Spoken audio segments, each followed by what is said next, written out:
Paper 74. Adam and Eve.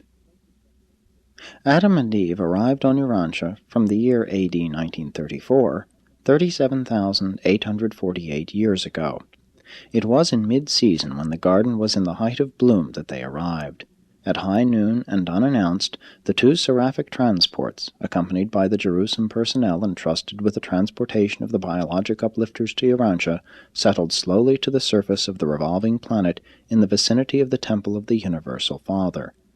All the work of rematerializing the bodies of Adam and Eve was carried on within the precincts of this newly created shrine. And from the time of their arrival, 10 days passed before they were recreated in dual human form for presentation as the world's new rulers.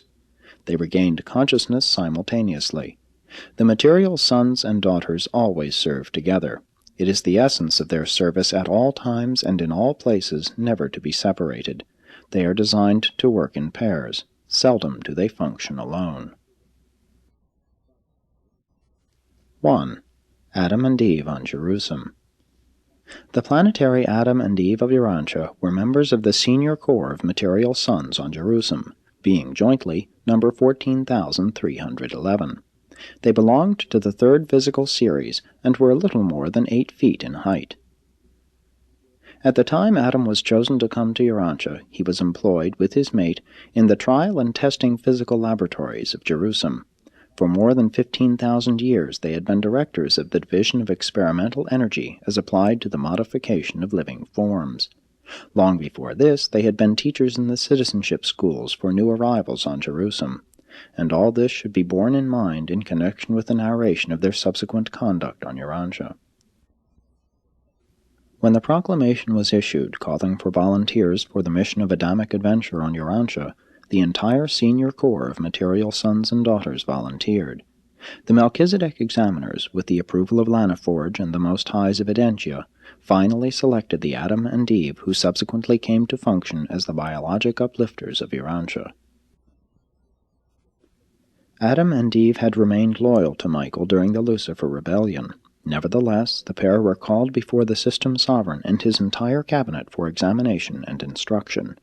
The details of Urantia affairs were fully presented. They were exhaustively instructed as to the plans to be pursued in accepting the responsibilities of rulership on such a strife-torn world. They were put under joint oaths of allegiance to the Most High's Evidentia and to Michael of Salvington, and they were duly advised to regard themselves as subject to the Urantia Corps of Melchizedek receivers until that governing body should see fit to relinquish rule on the world of their assignment.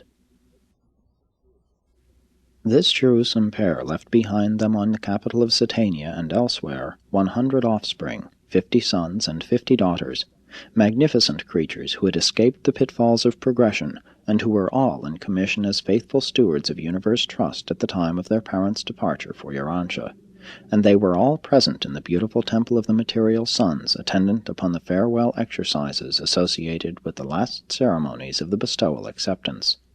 These children accompanied their parents to the dematerialization headquarters of their order, and were the last to bid them farewell in divine speed as they fell asleep in the personality lapse of consciousness which precedes the preparation for seraphic transport.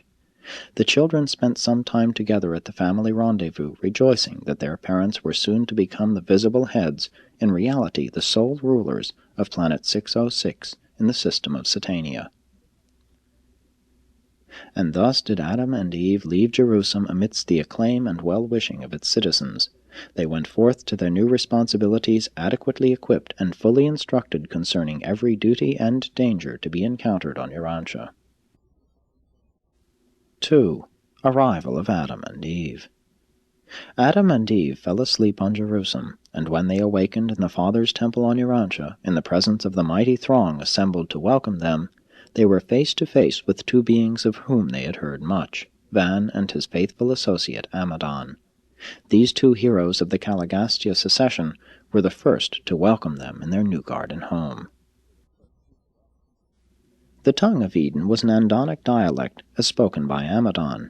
Van and Amadon had markedly improved this language by creating a new alphabet of 24 letters, and they hoped to see it become the tongue of Urantia as the Edenic culture would spread throughout the world. Adam and Eve had fully mastered this human dialect before they departed from Jerusalem, so that this son of Andon heard the exalted ruler of his world address him in his own tongue. And on that day there was great excitement and joy throughout Eden as the runners went in great haste to the rendezvous of the carrier pigeons assembled from near and far, shouting, "Let loose the birds, let them carry the word that the promised Son has come." Hundreds of believer settlements had faithfully, year after year, kept up the supply of these home-reared pigeons for just such an occasion. As the news of Adam's arrival spread abroad, thousands of the nearby tribesmen accepted the teachings of Van and Amadon, while for months and months pilgrims continued to pour into Eden to welcome Adam and Eve and to do homage to their unseen Father. Soon after their awakening, Adam and Eve were escorted to the formal reception on the great mound to the north of the temple. This natural hill had been enlarged and made ready for the installation of the world's new rulers.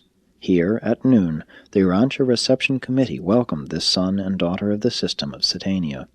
Amadon was chairman of this committee, which consisted of 12 members embracing a representative of each of the 6 Sangic races, the acting chief of the Midwayers, Anan, a loyal daughter and spokesman for the Nodites, Noah, the son of the architect and builder of the garden and executive of his deceased father's plans, and the 2 resident life-carriers.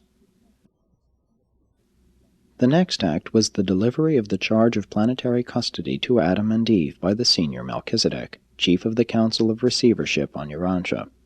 The material son and daughter took the oath of allegiance to the Most Highs of Norlatiadek and to Michael of Nebadon, and were proclaimed rulers of Urantia by Van, who thereby relinquished the titular authority which for over 150,000 years he had held by virtue of the action of the Melchizedek receivers. And Adam and Eve were invested with kingly robes on this occasion, the time of their formal induction into world rulership. Not all of the arts of Dalmatia had been lost to the world. Weaving was still practiced in the days of Eden. Then was heard the archangel's proclamation, and the broadcast voice of Gabriel decreed the second judgment roll call of Urantia, and the resurrection of the sleeping survivors of the second dispensation of grace and mercy on 606 of Satania. The dispensation of the prince has passed. The age of Adam, the third planetary epoch, opens amidst scenes of simple grandeur, and the new rulers of Urantia start their reign under seemingly favorable conditions, notwithstanding the worldwide confusion occasioned by lack of the cooperation of their predecessor in authority on the planet. 3. Adam and Eve learn about the planet. And now, after their formal installation, Adam and Eve became painfully aware of their planetary isolation. Silent were the familiar broadcasts, and absent were all the circuits of extraplanetary communication. Their Jerusalem fellows had gone to worlds running along smoothly, with a well-established planetary prince and an experienced staff ready to receive them and competent to cooperate with them during their early experience on such worlds. But on Urantia, rebellion had changed everything. Here the planetary prince was very much present, and though shorn of most of his power to work evil, he was still able to make the task of Adam and Eve difficult, and to some extent hazardous. It was a serious and disillusioned son and daughter of Jerusalem who walked that night through the garden under the shining of the full moon, discussing plans for the next day. Thus ended the first day of Adam and Eve on isolated Urantia, the confused planet of the Galligastia betrayal, and they walked and talked far into the night, their first night on earth, and it was so lonely. Adam's second day on earth was spent in session with the planetary receivers and the advisory council. From the Melchizedeks and their associates, Adam and Eve learned more about the details of the Galligastia rebellion and the result of that upheaval upon the world's progress. And it was, on the whole, a disheartening story, this long recital of the mismanagement of world affairs. They learned all the facts regarding the utter collapse of the Galligastia scheme for accelerating the process of social evolution. They also arrived at a full realization of the folly of attempting to achieve planetary advancement independently of the divine plan of progression. And thus ended a sad but enlightening day, their second on Urantia. The third day was devoted to an inspection of the garden. From the large passenger birds, the fandors, Adam and Eve looked down upon the vast stretches of the garden while being carried